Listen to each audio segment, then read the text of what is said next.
coming in because Trick was looking great on it. And it's also going to be a flex pick, honestly, here in Europe, I expect. It was in LCK, it was in Challenger, if people were watching yesterday and 2 days ago, where Graves' top lane is being played quite a lot now, and it's a fantastic, strong pick. So it's probably going to see more and more bans. Now the teams have figured out you can play it in multiple roles. And I like the ban against Trick because he was so good in the early game, combined with PerkZ around his mid lane. Right, he definitely wasn't the only standout, but he was doing an excellent job with that early pick Jungle Graves. It was also enabled by the Kikis picking up the Tahm Kench, which, by the way, is that last ban away, but it's G2 that takes it off. Okay, so they banned the Tahm Kench. Kikis can still stick to different kind of tanks. We've seen Shen top. It is also a very good pick right now. Or we might see him play some carries. I mean, there are multiple ones, Fiora, Quinn, and so on and so on. Kikis says he can play anything. Like, every time I interview this guy, I can play every champion, doesn't matter where. You know, he seems to have a knack for picking up a whole lot of different stuff. I would like to see Kindred as a potential first pick for Giants. I think Ku had an okay early game on it.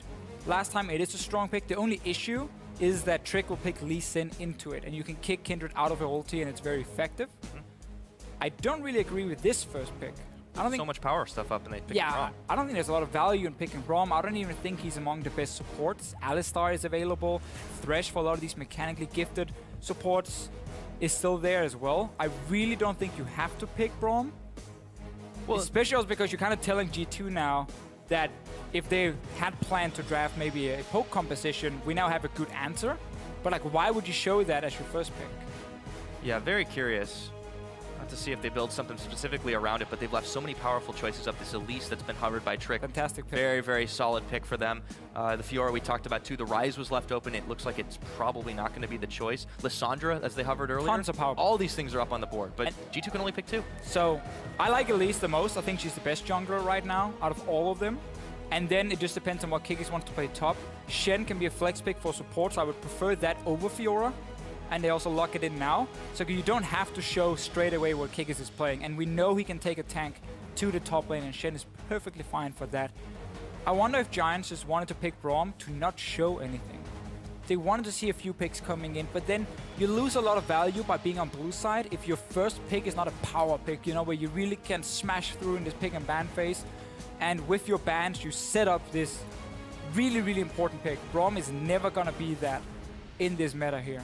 Right. The only thing I can really think about is maybe Giants are trying to see if they can counterpick, get themselves an early lane advantage against this G2 that was red hot out of the gates, very quick in snowballing their victories. So if they want to be able to counterpick, they also need to flex pick now. It's something we talked so much about last week. The power of all these picks like Lissandra, that can go mid and top lane and so on. You need to get some of these early so you can hide where you're sending them. So you got the potential to counterpick later on, but G2 is obviously doing exactly the same with a Shen pick very early, so it's going to be difficult for Giants. Well, they go ahead and take the Lee Sin picked up for Ku, and that Corki, more likely that he carried, but we've been seeing a lot of it here in Europe and generally all over the world so far to start things off. I don't think Pepi would be picking this one up. I mean, Pepi plays a lot of different things. He likes to play a lot of poke, so I could definitely see Corki be his kind of pick. He was also one of the first guys to play the old AP Israel and so on, so I wouldn't be surprised. And it seems like Giants are just drafting a disengaged composition with poke. Like, that is what the first 3 picks are telling me. Again, if I can see it, so can Youngbok and G2.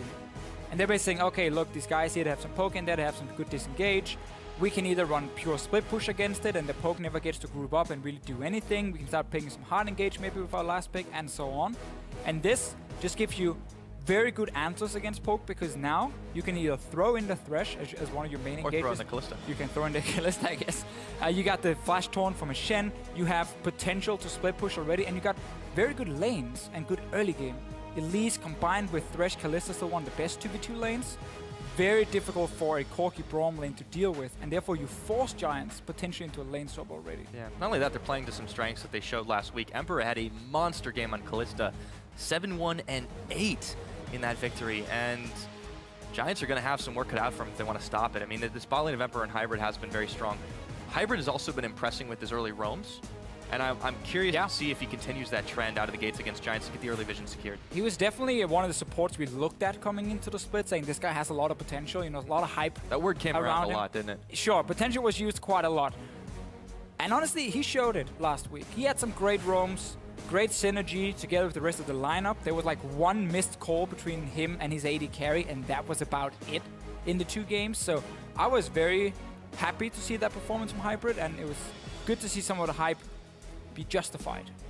Yep, and that last pickup comes through is LeBlanc going over to PerkZ, which does mean Kikis will indeed be taking the Shen top jungle. And this is very similar to the Tahm Kench in the sense that it's a big tanky character that can also save someone on the map. It frees up PerkZ and Emperor to deal a whole lot of damage, and if Trick can snowball him early, could be dangerous for Giants. And it's only the first game now, week 2, and we already see some changes in the pick and ban phase. Ryze and Kindred had 100% pick and ban in week 1.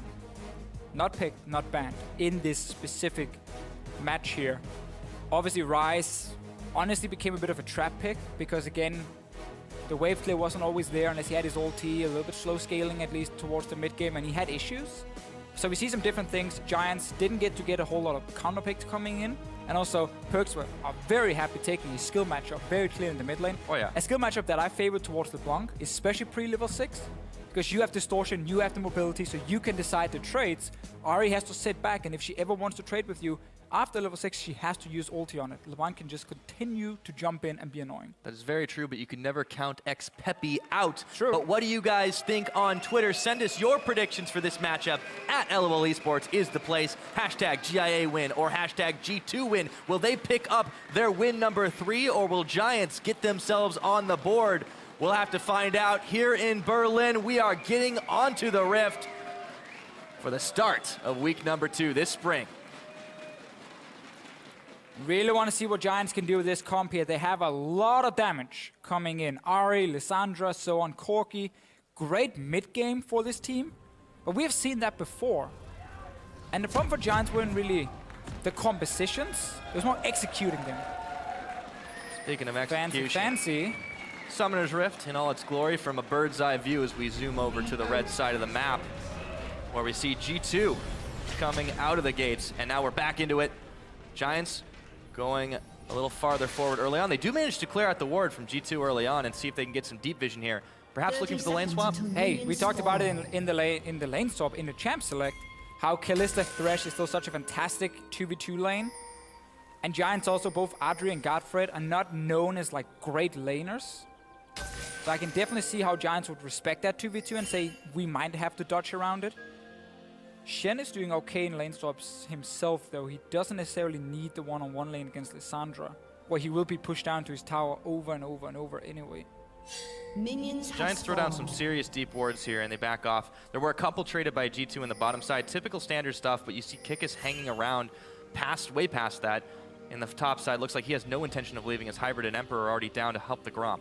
Yeah, and you can see G2, they just put 2 wards in the jungle of Giants at the red buff and at the crooks here, just to see, okay, are you moving down and starting one of these 2 camps, helping Ku or whatever, and then we can just get some information from level 1. They didn't see anything, so because Giants rush towards the top side of the map and minions are spawning quicker, G2 are gonna assume it will be a lane swap. You can see Kikis grouping the minions to start this slow push towards him. Giants is gonna grab it anyway and force him out of this lane, unless he can hide in the bush. That's a terrible ninja, and he just walks straight out. Pretty awful. Adryh, GODFRED zoning him away to start this game off, but nobody's in the bottom side. You have the double jungle coming in for Adam and Ku, and they will be going for a quick invade here while Trick is occupied on the bottom side. Very interesting start for G2. In the lane swap, Kikis grouping the minions to start a push towards him. He stays in the lane. Normally he would always double jungle with Trick here. Clear a few camps, and then he would go down to the bot tower. Once the minions hit there, and him, the Kalista, and the Thresh would then start taking down and fast push the tower. That's a standard Western swap. But he's just been trying to soak up some experience. Remember, the range was buffed quite some patches ago, but it is easier to sit in lane and get experience, but you're getting 0 farm. And now the risk is you can get killed on the tower. Giants need to walk up and kill him right now with these 4 guys. He should not be allowed to get anything here. This is going to be trouble for Kikis. He is on the run, taunts his way out, gets connected on Ku, but he should get within tower range, get safe, but crucially, there is more time, more people of the Giants over here on this top side tower than there are on the bot side. They should be able to complete this fast push quicker. Yeah, so again, Kikis is basically saying, my jungler can get solo experience. Obviously, you get more experience as a jungler when you start with the jungle item here, the talisman. And I don't want to take anything from him, so I'm going to Zoke experience top, and then I can flash taunt if needed to get away from the tower when they move in to dive me. I would have liked to see Giants be a little bit faster on that one and force him away so he got nothing, because he got enough to get a level at least. So he's sharing the same experience currently as Adam on this Lissandra. He should get this free farm lane if he bides his time long enough. Well, the tower will go down in the top side. Meanwhile, we saw in the mid just a moment ago. Sick little play there. PePii catches PerkZ with a nice charm right on the edge of it all, but still, he's having a bit of a harder time farming. Back up in this top, though, they didn't manage to finish the tower just yet. And neither has G2 on the bottom side, so they're taking their time about pushing it in. Should be just about 4 minutes, it falls. And they're trying to deny as many minions as they can, but Kikis still picks up a bit. And even worse for Giants, they didn't get a bounce on the wave. So Kikis, not only did he get an extra CS and a bit more experience, he gets the wave pushing down towards him. So he can now soak up even more. Giants not doing a good job denying him, honestly. A little bit late on pushing him away from tower. Now the wave pushing down towards him. Kikis will pick up whatever he can. This is characteristic we've been seeing of Giants. We talked about it earlier in the week. They have had good drafts, they've built compositions, but they just haven't been able to execute at the level that is expected of an LCS caliber team. Yeah, I think debatable if we can call them good pick-up ban phases. I would say they haven't had pick-up ban phases that lost them the game straight up. They definitely had tools to win the games. They just had to execute whatever strategy they had pretty perfectly, and they didn't manage to do it. That's really been the issue for Giants. I had a massive poke comp last week, hit the mid game, and then they keep chasing a Z around in multiple lanes and do nothing for 10-15 minutes, and that's not good enough, and that's why you end up losing. This Giants squad, they do admit that they're going to get off to a bumpy start in their roster announcement. Coach Lothar, he did describe at length that they think that these two new players, Adam and Ku, were the right players for them despite the LCS inexperience, and in Adam's case, the Challenger Series inexperience that they have. And you know, he just said it's going to take time. We have to scale ourselves up to be a much better team. I'm not a fan of this play at all from Giants, because what G2 can do is just have Trick near the bottom side of the map, and they can defend it easy, because if Giants are diving with 4 members, Shen can just TP down to tower, and that dive will never work. So you're basically just pushing in a big wave, and forcing your own top lane now to TP up to the top lane to catch a wave. So you just used a summoner spell, and you allowed Kikis to push 2 or 3 waves down to that tower and just get free experience. Trick has to burn his flash real quick, though. He might be in a world of hurt as he jumps back onto PePii, but he's caught and stunned. First blood goes to Adryh's Corki. G2 overextending there. Trick, at least. Yeah, just as we mentioned, our Giants didn't have the best move in this lane swap. Trick decided to invade on his own.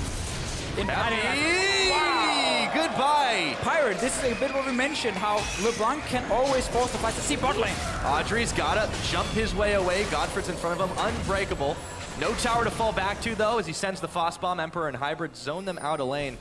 Despite the fact that the gold was even just a moment ago, it bounced right back up in G2's favor with that pick that PerkZ was able to take. But this mid lane matchup, again, LeBlanc can just constantly, with Distortion, decide when do I want to fight you? When is the wave in the correct position? When can I go in for a good trade? How can I dodge your charm? And so on and so on. And PerkZ has just been using that lane control. He waits for the right moment, and he clearly surprised PePii in the mid lane. And he picks up that kill. That's a great solo kill. Something we don't see very often. Top it off, he's got a 20 CS advantage. We're 7 minutes into this game. Emperor and Hybrid are pushing on the second tier in the bottom lane, and there is absolutely no response. Giants are acting far too slow. Yeah, it's difficult once you start setting yourself slightly behind in this swap. Not a whole lot here for Giants, but they didn't really gain anything, and Trick was the man who made the mistake before for G2. Got a little bit too greedy for the deep wards. Walking in behind 3-4 members of Giants, and Hybrid again landing that hook on the Thresh. We know he's a mechanically gifted support, and that's why G2 wants him to play stuff like this. Combine it with the Kalista for Emperor, and you have a very good G2 lane. Yeah. Keeping Trick on the bottom side too keeps the pressure on. GODFRED and Adryh are in the cooker at the moment. Will not be able to farm exceptionally well, and there's still no help coming. Ku needs to be in this bottom side or applying pressure elsewhere. But he's just back to base. It's going to be at least half health before anyone can get there. PePii is coming down to relieve some effort. See if it pans out for him. Another hook. Catch on to GODFRED. They don't need to go in, but they will flay him back, dodging the Q. They're pinging PePii out, too. They know he's here. You said it yourself before, though, Pyra. Giants are just a little bit too slow in what they're doing. Ku finds Trick, but this time there is backup. You can see down the bottom lane, we have G2's dual lane and top lane, Kikis, is trading against a no-mana Lissandra. That is usually not going to go well for Adam. He uses the last of it to claw his way out. But Giants seem to have firm control on the map at the moment, despite it only being a 700 gold advantage. 8.5 minutes into this game, and we will see Kalista throwing Hybrid in, knocking Adryh up, but Godfred prevents the extra damage, and Gatling guns Hybrid, making him think twice about going further. All right, this is where G2 needs to slow down a little bit. That play was extremely, extremely aggressive, and it was honestly just a 2v2 near the enemy tower. Maybe they're trying to force a flash from Adryh, but you can see he didn't react at all. He's just like, I don't care. Like, it's just you two right here. We have wards in our own jungle. There's nothing really G2 could do with that one play. But aside from that, you got level 7 on your Shen, so you have the double global now. Still no TP for Adam, so Giants can't really force a play.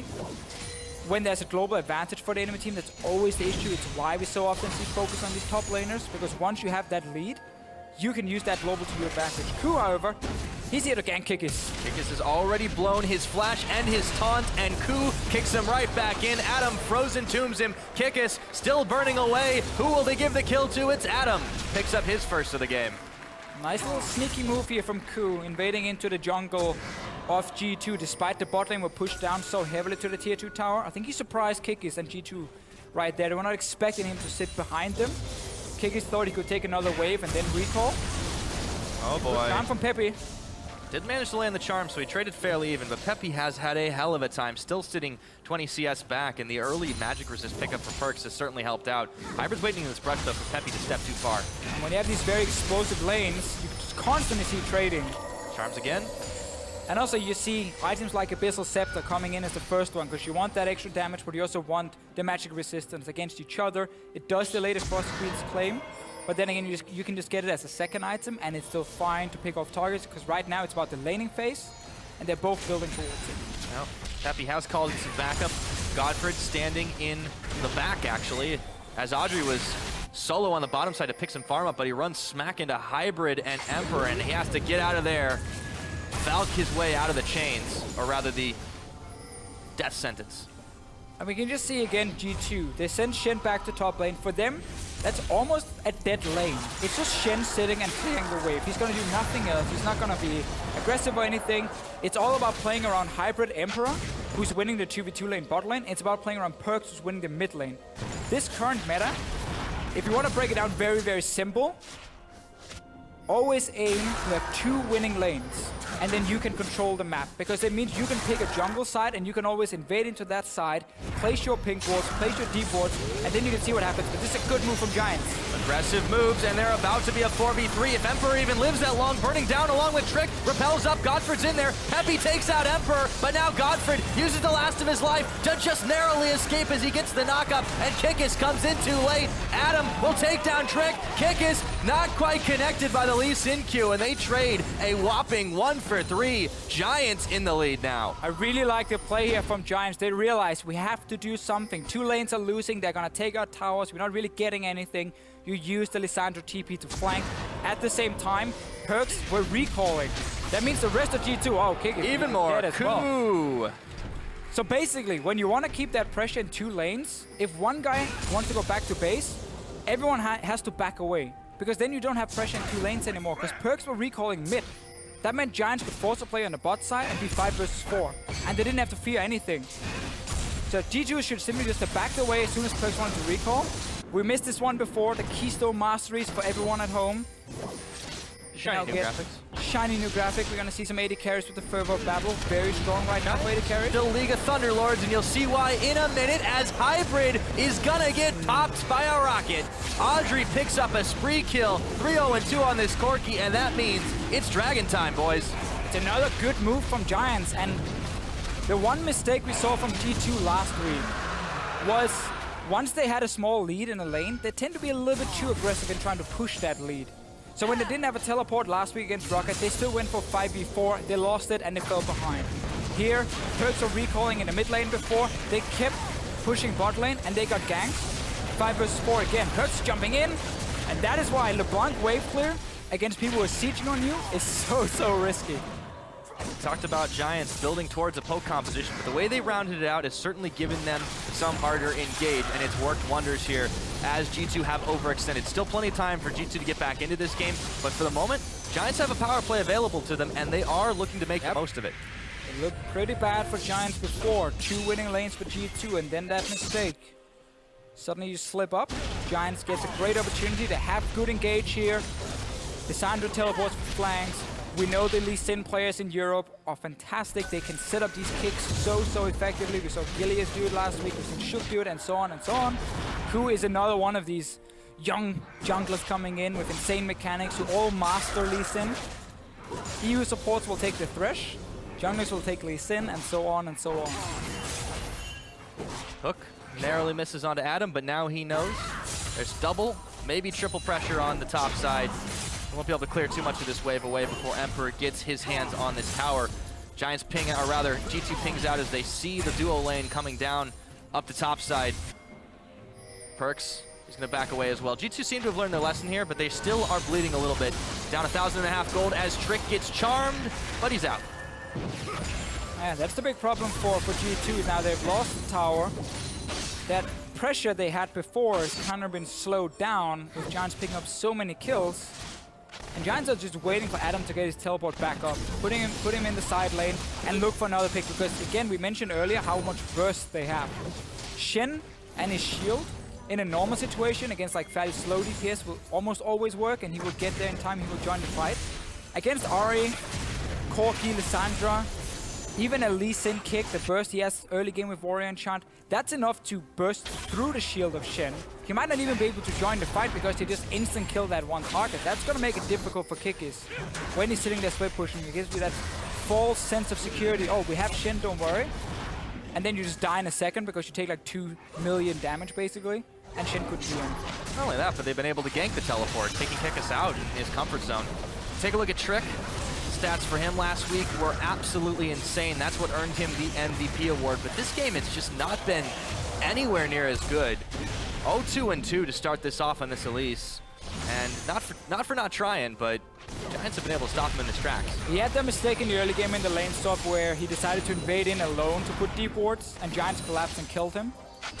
And then also because it's been a game of just pushing waves over and over, he hasn't really been able to do anything on this Elise, and Giants constantly putting pressure on the towers. You got poke from the Corki with Trinity Force, you have charms firing away from xPePii. One of them hits, and then you can expect Giants to go on it. You got that Triforce relatively early too. He was able to pick up some early kills. 12, 11 minutes, is that about normal? Yeah, okay. Yeah. Give him a minute, you're right. Yeah, I mean, not too much, but it really enabled by the fact that they just got off to a flying turnaround after the mistakes by G2.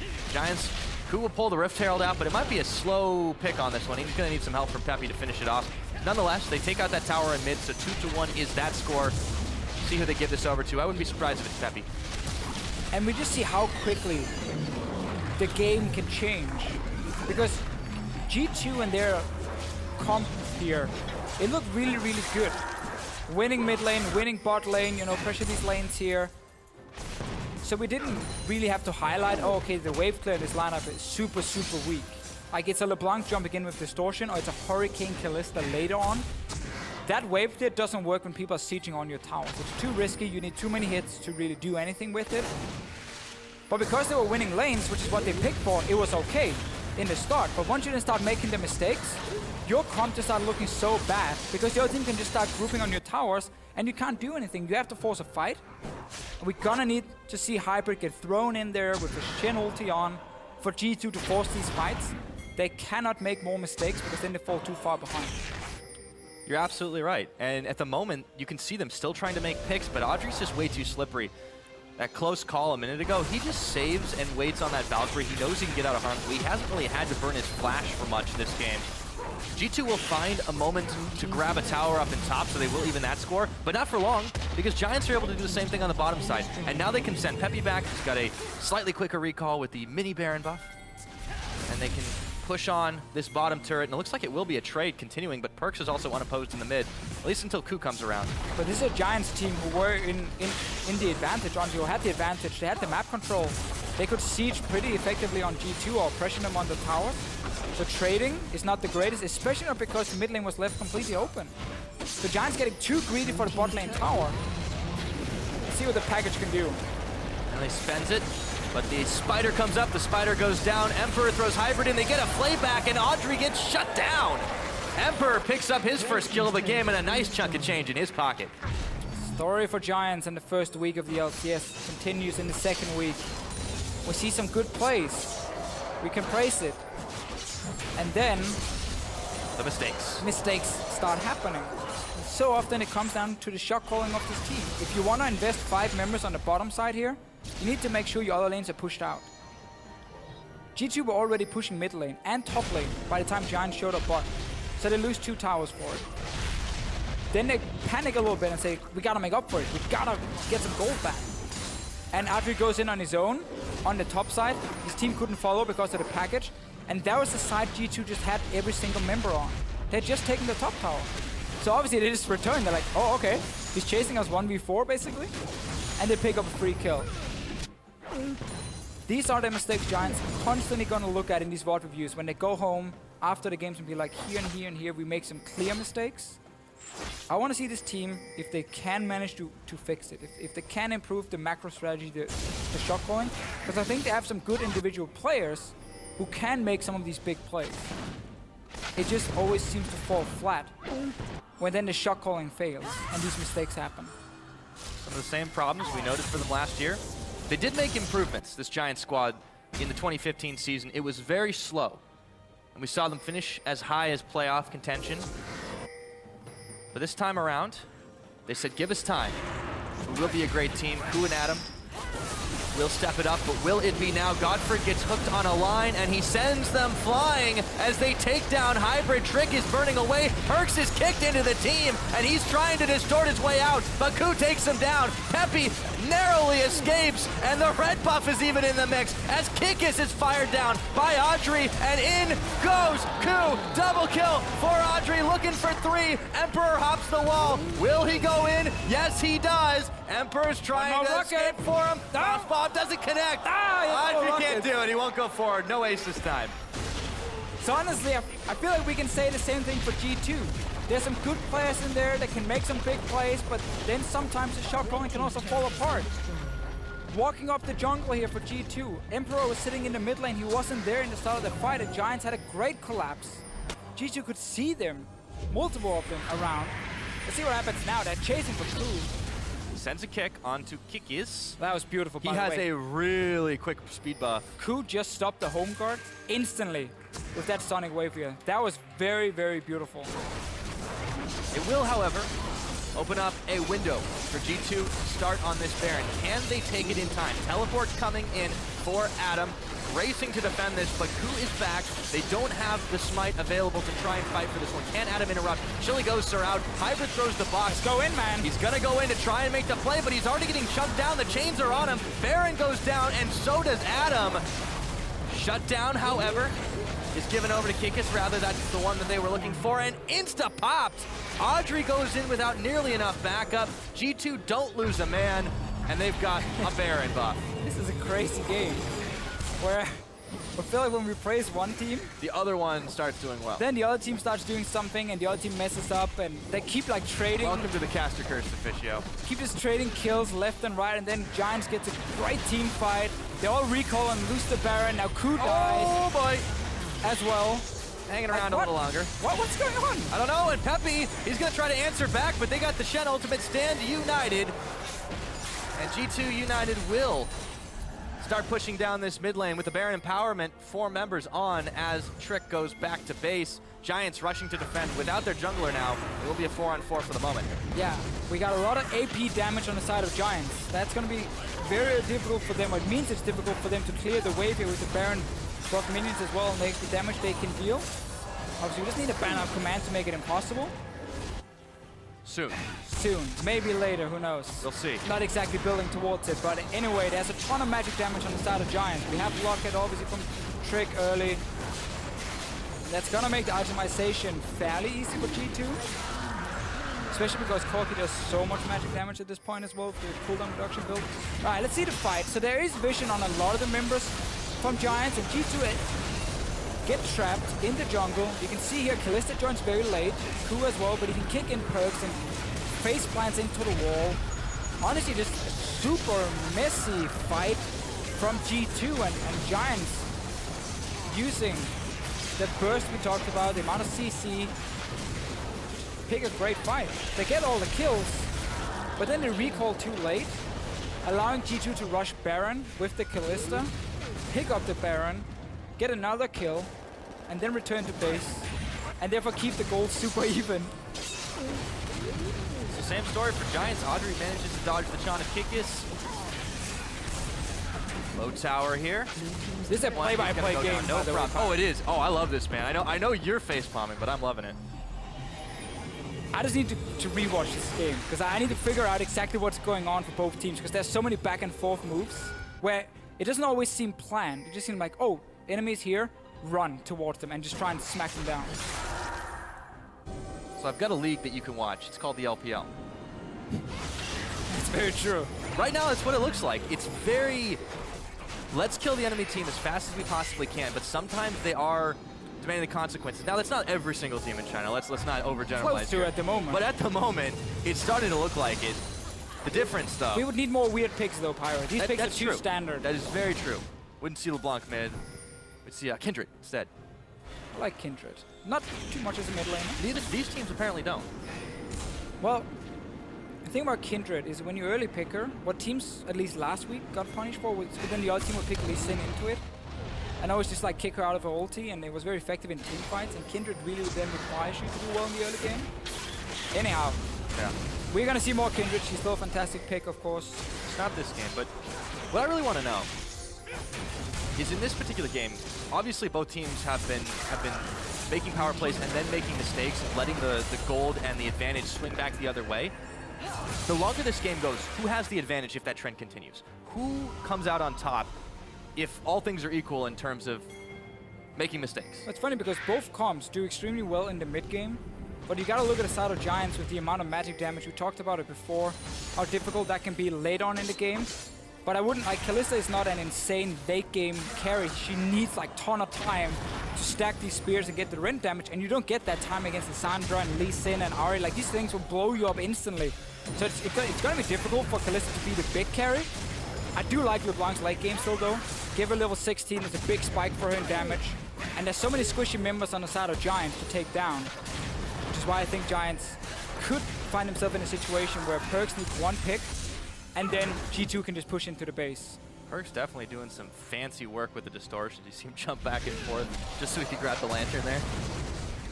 Charm doesn't land. Still have to respect this burst damage you're talking about on the side of Giants. You can see Trick going a little low. PerkZ finds some damage onto Ku. Hybrid gets a hook up onto GODFRED, but it won't be the one he wants. They're going to have to back out. Maybe not yet, as the hook lands onto PePii. But it's the thing about this game here, Pyro, because there's so much damage on either side, so much burst coming in. Almost everything can happen, or anything can happen in the late game. Like one mistake, one guy getting caught out, and he can cost the entire game for his team. Like, he can lose it for his team, and it becomes so difficult then to predict exactly what's going to happen. Shen obviously does fall off in the late game. He just becomes a pure tank and nothing else. So a lot of it is going to be on PerkZ to pick this one target. Giants with one defensive item on each member might be enough for him to say, okay, we can survive the burst coming from LeBlanc, and we can then engage ourselves, and we have enough damage on all these members to win the fight. As you said, game is on a knife's edge. We'll just take a big mistake to turn it right on over. Giants starting to siege up the middle here. If they can't survive that burst damage, they should be able to pressure some things down. Not quite low enough yet. Ku steps forward, respecting that LeBlanc as they back away for the time being. But they're not responding right now to Kikis on the bottom side. He has both his ultimate and his teleport available. Now Adam goes down, walking the long way. They don't want to give anything up here. And I think both teams have recognized what you were talking about. They slow down a little bit. They don't want to go all action all the time. It's only 27 minutes, 28 minutes into the game. Obviously, that's late game for Europe right now. Yeah. But You want to let the game peter out a little bit more and get yourself in a confident position to start a fight. And we have to remember, in the current meta here, the fact that your death timers are longer as well here in the game, it does mean that if you do play too aggressive, like we've seen these two teams do, again, that one mistake can just cost you almost everything, because it can be a Baron, into 2 towers, into inhibitors, and so on and so on. G2 are trying to race here. They have 2 guys on top side. Kikis is pulling back. He does have his ulti ready. And Giants are pushing mid lane.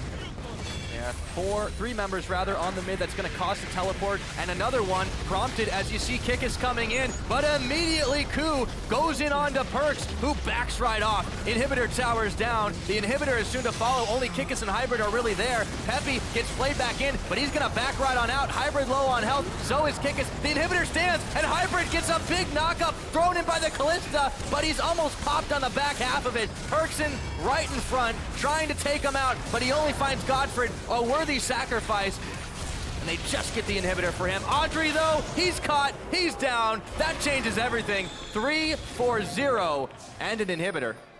And we get another fight here. 40 seconds on Adryh. PePii still alive, but PerkZ is chasing. Looking for him. PePii needs to land the charm. When he sees the distortion coming in, if he can land the charm, he might be able to kill him. Gonna have to be an outplay for the ages. PerkZ on the chase. Meanwhile, Ku is actually pinged out as he was being chased by the remaining members. But critically here, G2 aren't doing anything with these kills that they just got. They're getting Baron. They're flying to Baron. Don't worry. All right. They're gonna take the Baron. My bad. They're gonna take the Baron. Thought they were chasing Ku. Never mind. They got Baron Ashes. Chasing the Baron. There we go. Oh, chop miss. xPePii stays alive. Ay caramba, there he goes. PerkZ on a killing spree. All right, they get everything here then for G2. Baron, get another kill. That means PePii is now dead for 45 seconds. That allows G2 to set up another push. PerkZ can just recall super quick and then use the home guards out. Let's see the fight again.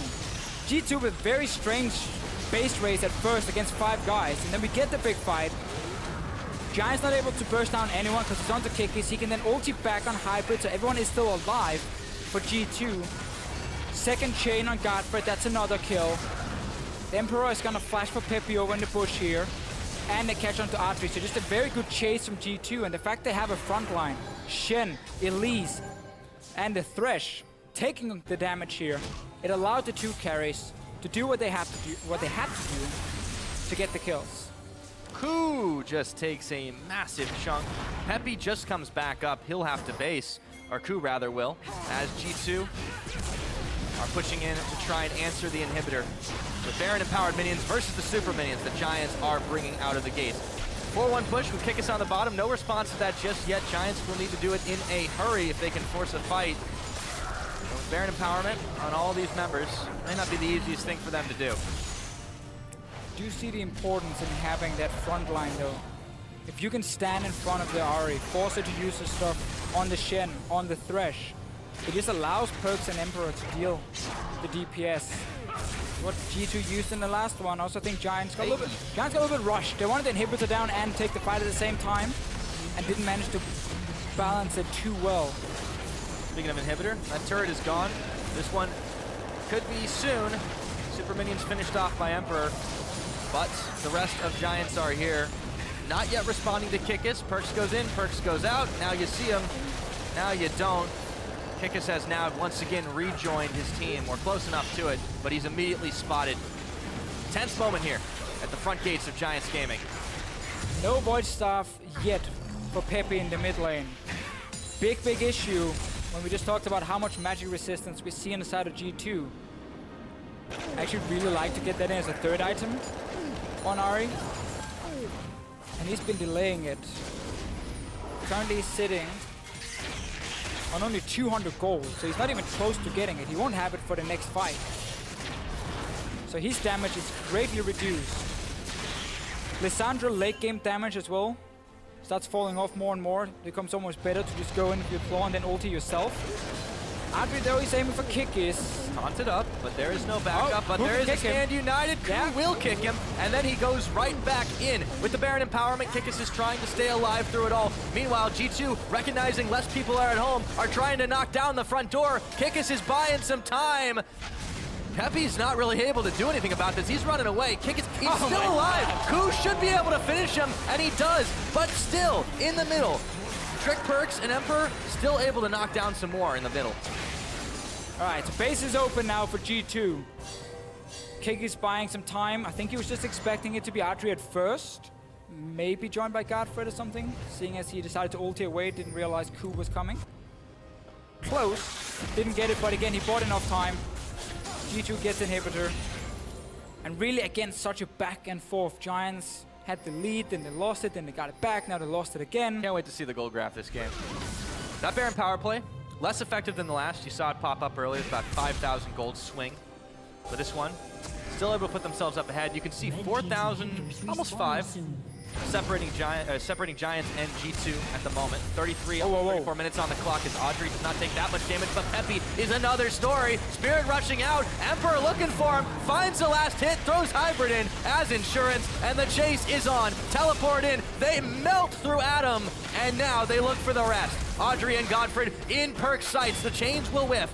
Meanwhile, Ku is backing away ever so slowly. Trick Kikis, PerkZ, and Emperor looking to put a lid on this game. If they can pick the ace here, GODFRED going so low, unbreakable no more, as PerkZ picks up a rampage kill. Adryh and Ku to defend. Can they do it? Ku's not even back yet. He just recalled now, Pyra. He's here, but again, he's against so many members from G2. 4 guys pushing on the tower, no minions.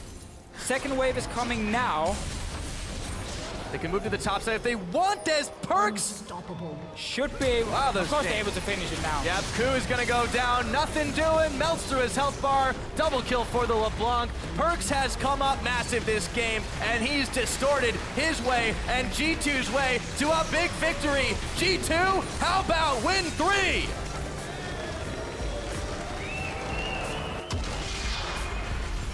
This, however, is not the kind of game where you feel super proud after, because this was a very, very messy game. G2 should be very happy they picked up the win for sure, but they're gonna look back at this one and say, oh, we had some very clear mistakes where Giants suddenly picked up a lot of kills. Think back to the play in the bottom lane, 15 minutes or so into the game, where PerkZ is recalling from mid lane. Giants is saying, okay, if he's gone, we can engage on bot lane, 5 versus 4. They do it to get the kills. You know, Giants suddenly have the goal lead. But then, both teams just... I'm not even sure. They just kept kind of jumping into each other and getting caught out. And then, suddenly there was a quick base race happening. Well, as a coach in Europe once said, a win is a win. It is, but I'm getting too old for this. Definitely one to think about. I mean, if you had come to me in the preseason and said, the first big test G2 eSports will have is Giants Gaming, I would have called you crazy. But they handed it to them. A lot of it was off their mistakes. But Giants did have some good moves this game. They were able to take advantage of the overextensions that G2 eSports brought out there. And I think this will strengthen both teams going forward.